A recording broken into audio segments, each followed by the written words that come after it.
Hello everyone, I hope you people are doing well. So again Manpreet Puri here from the channel name Language Learning by Manu. So it's new listening for you guys. I hope you people will attempt it and try to get good band score. Best of luck. Test 1, Section 1.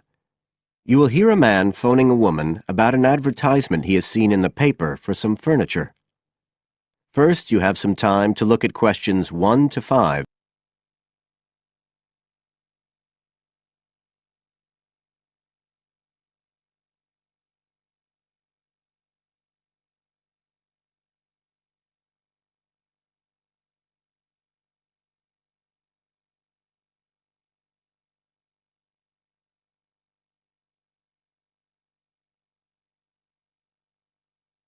You will see that there is an example which has been done for you. On this occasion only, the conversation relating to this will be played first.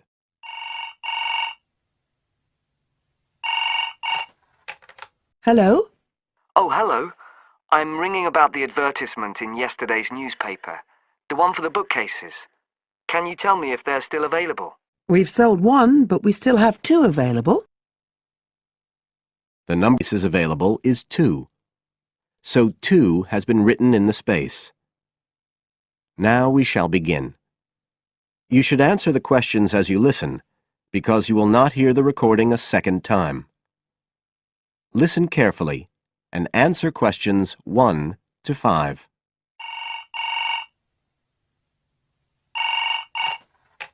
Hello?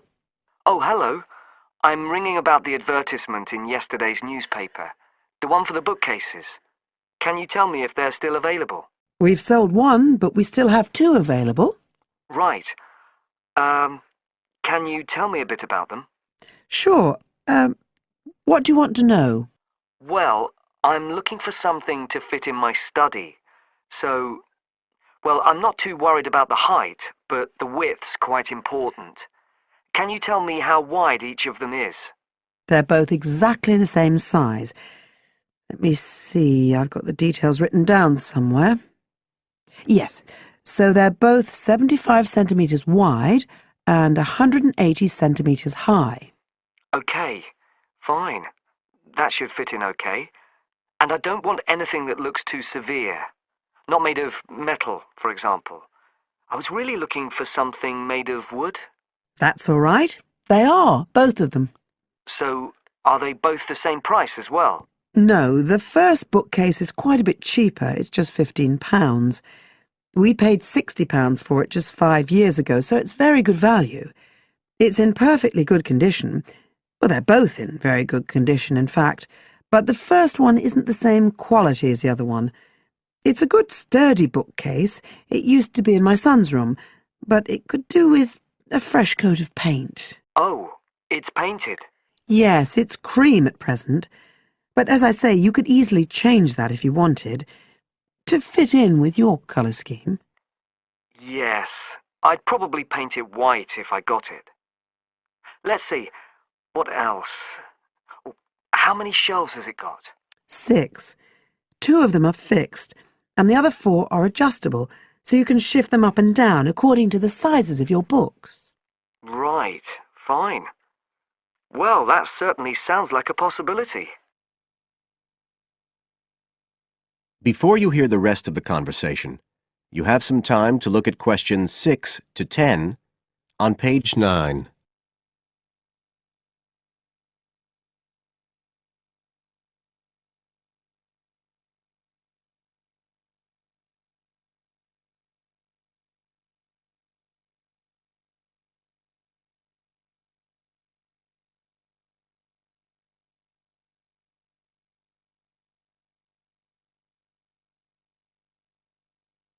Now listen and answer questions 6 to 10. But the second one's a lovely bookcase too. That's not painted, it's just the natural wood colour, dark brown. It was my grandmother's, and I think she bought it sometime in the 1930s, so I'd say it must be getting on for 80 years old, so it's very good quality. They don't make them like that nowadays. And you said it's the same dimensions as the first one? Yes, and it's got the 6 shelves. But it also has a cupboard at the bottom that's really useful for keeping odds and ends in. Right. Oh, and I nearly forgot to say, the other thing about it is it's got glass doors, so the books are all kept out of the dust. So it's really good value for the money.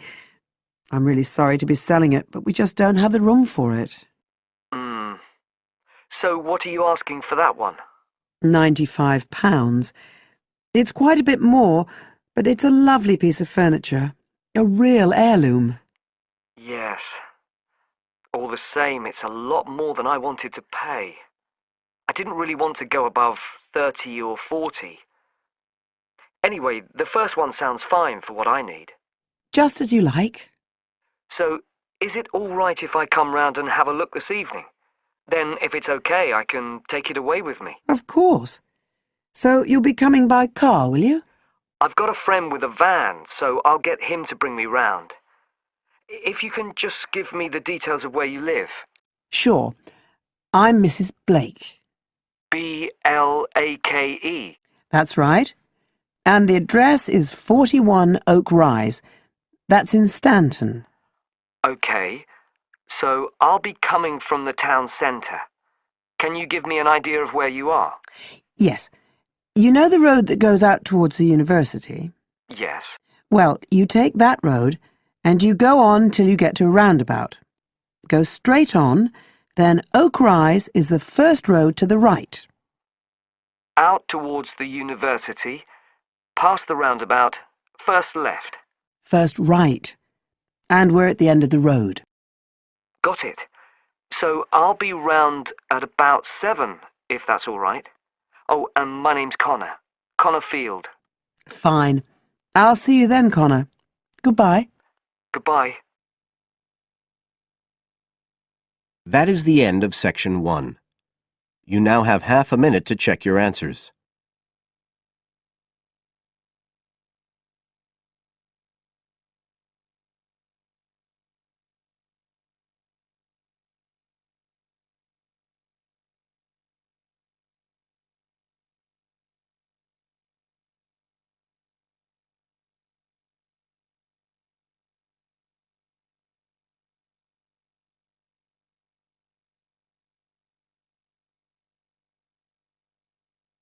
Now turn to Section 2, on page 10.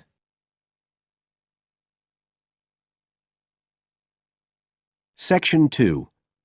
You will hear a talk on New Zealand radio about an art sale which is being held to raise money for charity. First, you have some time to look at questions 11 to 13.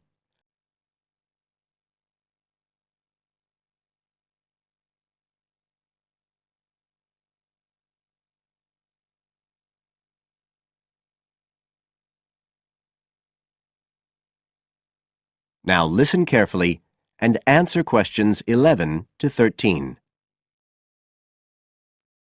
One of the most anticipated art events in Christchurch is the charity art sale, organised this year by Neil Curtis. Neil, tell us all about it. Well, Diane, this looks like being the biggest art sale yet. And the best thing about it is that the money raised will all go to charity. So what you probably want to know first is where it is. Well, the pictures will be on view all this week, most of them at the Star Gallery in the shopping mall. But we have so many pictures this year that we're also showing some in the cafe next door. So do drop in and see them any day between 9 and 5. Now, if you're interested in buying rather than just looking, and we hope a lot of you will be, the actual sale will take place on Thursday evening, with sales starting at 7:30. Refreshments will be available before the sale, starting at 6:30. We've got about 50 works by local artists showing a huge range of styles and media, and in a minute I'll tell you about some of them. You're probably also interested in what's going to happen to your money once you've handed it over. Well, all proceeds will go to support children who are disabled, both here in New Zealand and also in other countries. So you can find an original painting, support local talent, and help these children all at the same time. Before you hear the rest of the talk, you have some time to look at questions 14 to 20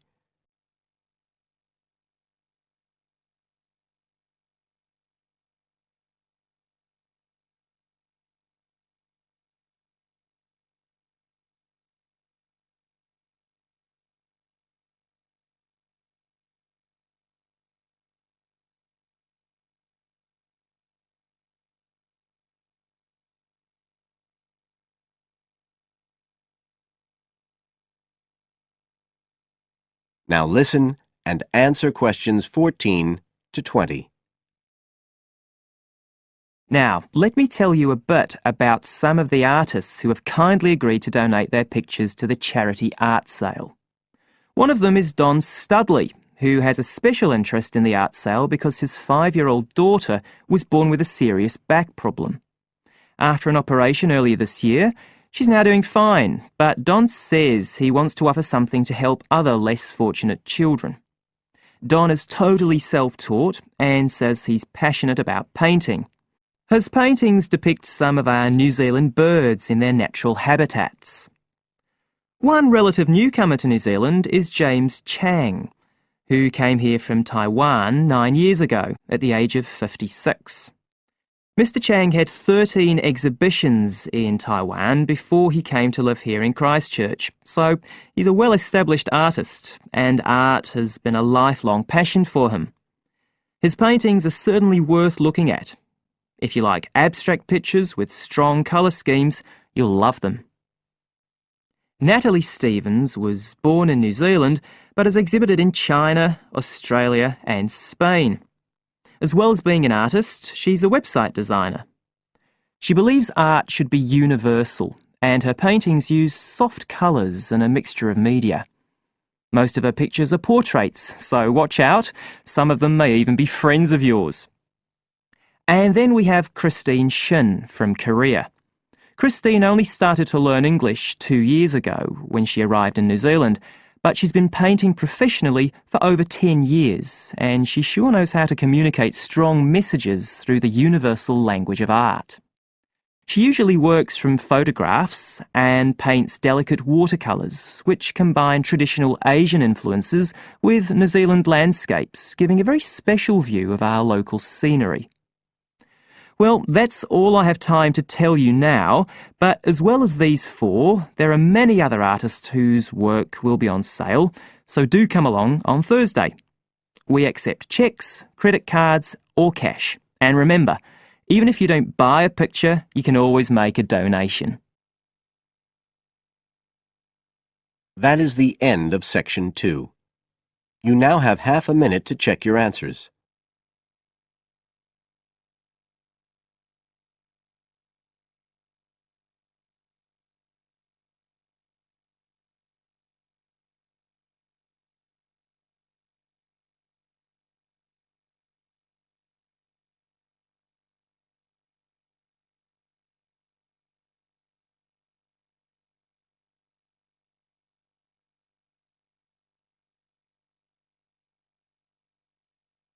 Now turn to section 3 on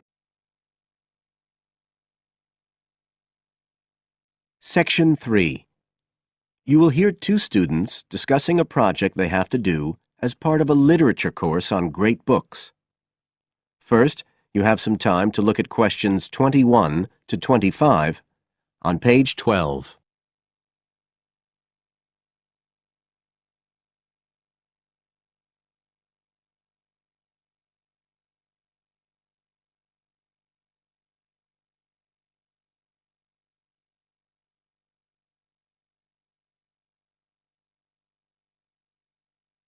Now listen carefully and answer questions 21 to 25. Hi, Joey. How are you doing? I heard you were sick. Oh, hi, Olivia. Yeah, I had a virus last week, and I missed a whole pile of lectures, like the first one on the great books in literature, where Dr. Castle gave us all the information about the semester project. I can give you copies of the handouts. I've got them right here. But that's okay. I already collected the handouts, but I'm not very clear about all the details. I know we each have to choose an individual author. I think I'm going to do Carlos Castaneda. I'm really interested in South American literature. Have you checked he's on the list that Dr. Castle gave us? We can't just choose anyone. Yeah, I checked. It's okay. Who did you choose?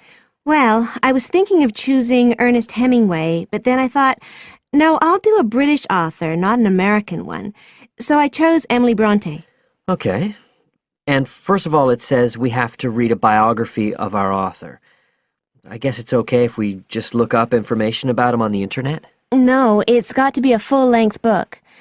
I think the minimum length's 250 pages. There's a list of biographies. Didn't you get that? Oh, right.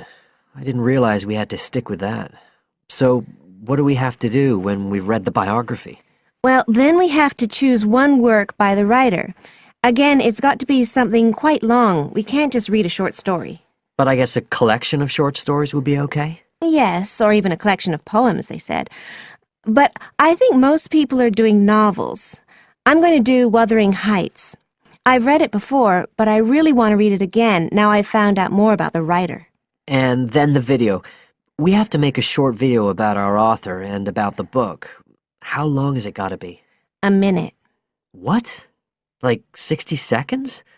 We got to give all the important information about their life and the book we choose? Well, you can't do everything.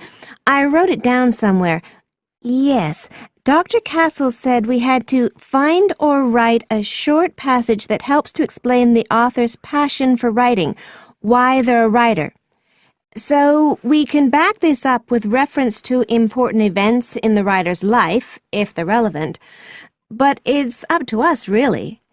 The video's meant to portray the essence of the writer's life and the piece of writing we choose. So when we read the biography, we have to think about what kind of person our writer is.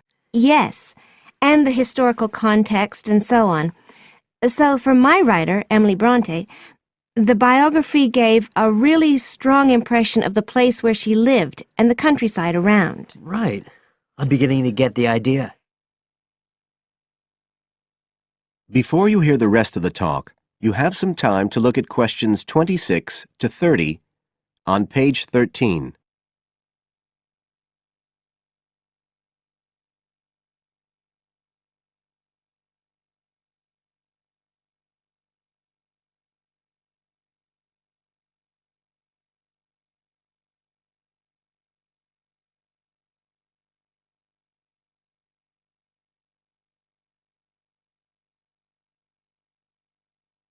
Now listen and answer questions 26 to 30. Can I check the other requirements with you?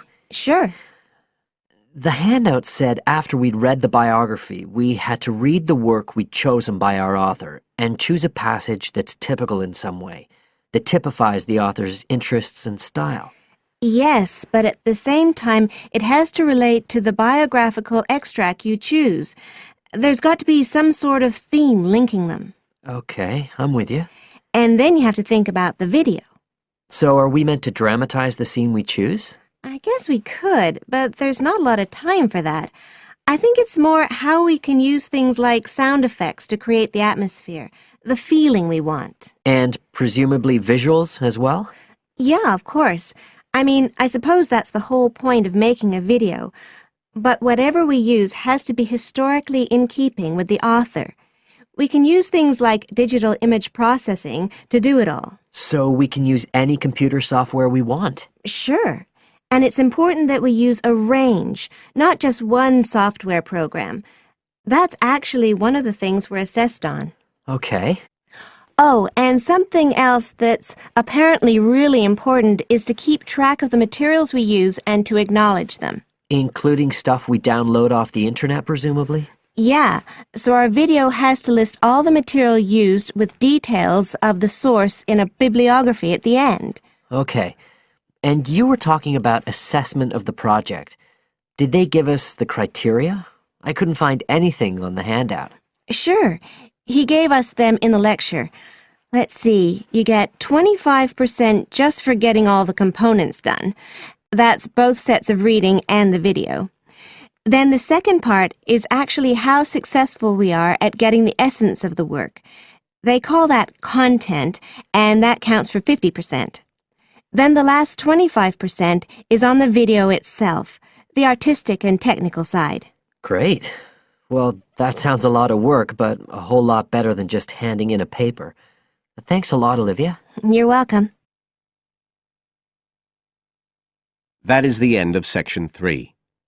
You now have half a minute to check your answers.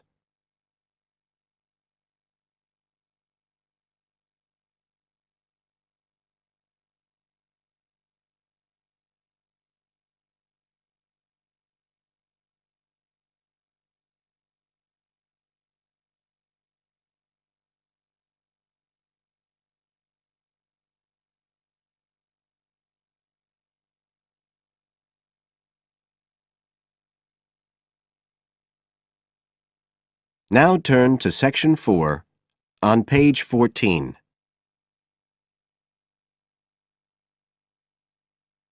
Section 4. You will hear a speaker giving a talk about some recent research about unusual life forms. First, you have some time to look at questions 31 to 40 on pages 14 and 15.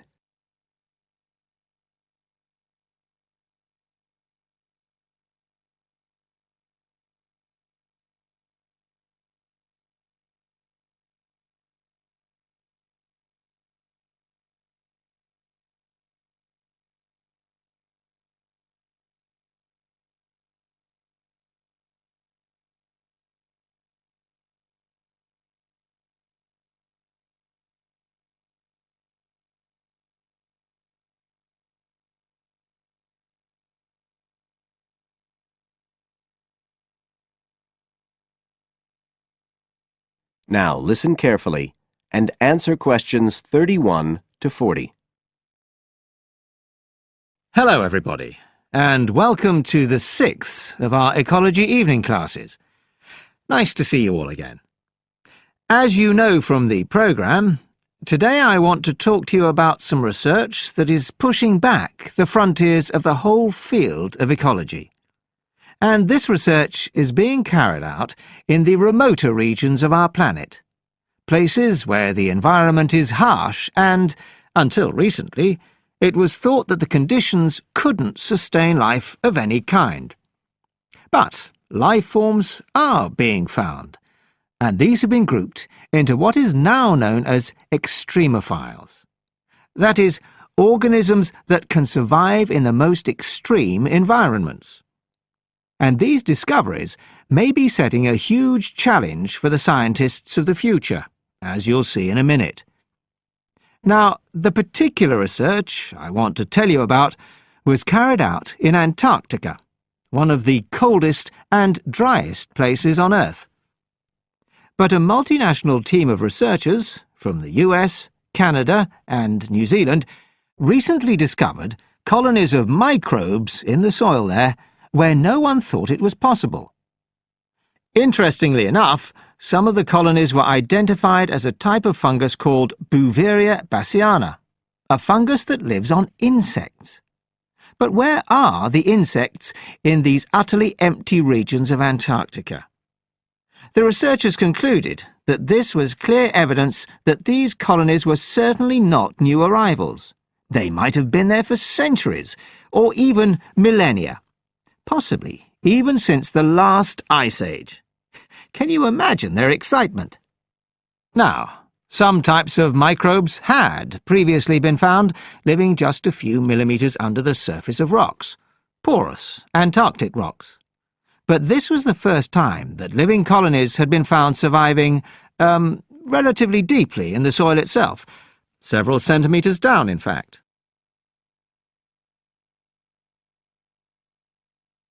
So, the big question is, how can these colonies survive there? Well, we know that the organisms living very near the rock's surface can still be warmed by the sun, so they can survive in their own microclimate. And this keeps them from freezing during the day. But this isn't the case for the colonies that are hidden under the soil. In their research paper, this team suggested that the very high amounts of salt in the soil might be the clue, because this is what is preventing essential water from freezing. The team found that the salt concentration increased the deeper down they went in the soil. But while they had expected the number of organisms to be fewer down there, they actually found the opposite. In soil that had as much as 3,000 parts of salt per million, relatively high numbers of microbes were present, which seems incredible. But the point is that at those levels of salt, the temperature could drop to minus 56 degrees before frost would cause any damage to the organisms. This relationship between microbes and salt, at temperatures way below the normal freezing point of water, is a really significant breakthrough. As you all know, life is dependent on the availability of water in liquid form, and the role of salt at very low temperatures could be the key to survival in these kinds of conditions. Now, the process at work here is called supercooling, and that's usually written as one word, but it isn't really understood as yet, so there's a lot more for researchers to work on. However, the fact that this process occurs naturally in Antarctica may suggest that it might occur in other places with similar conditions, including on our neighbouring planet, Mars. So, you can start to see the wider implications of this kind of research. In short, it appears to support the growing belief that extraterrestrial life might be able to survive the dry, cold conditions on other planets after all. Not only does this research produce evidence that life is possible there, it's also informing scientists of the locations where it might be found. So all of this might have great significance for future unmanned space missions. One specialist on Mars confirms the importance of the interaction. That is the end of section 4. You now have half a minute to check your answers. So this is the end of your test, guys. If you need answers, you can message me. Otherwise, you can send me message on social sites. So I hope you will get good band score. Best of luck. And don't forget to like, subscribe and comment to Language Learning by Manu.